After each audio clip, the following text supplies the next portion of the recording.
Welcome to the Slop Farm. Enjoy the video. Hello everyone.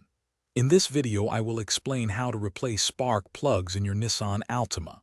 Before we begin, it is vital to prioritize safety. Always ensure your engine is cool to the touch, and for electrical safety, disconnect the negative battery terminal.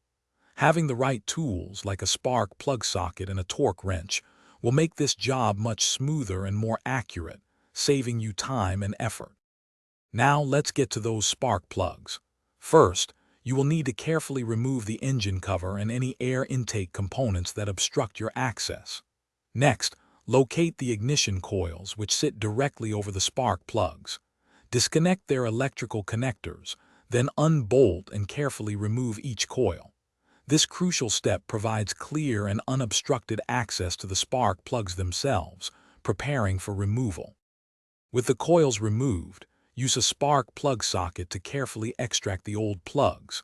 Take a moment to inspect them for wear.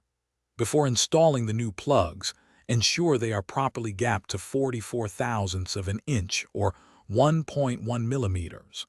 Apply a small amount of anti-seize to the threads, then hand tighten them before torquing to 14 to 22 foot-pounds for a secure fit.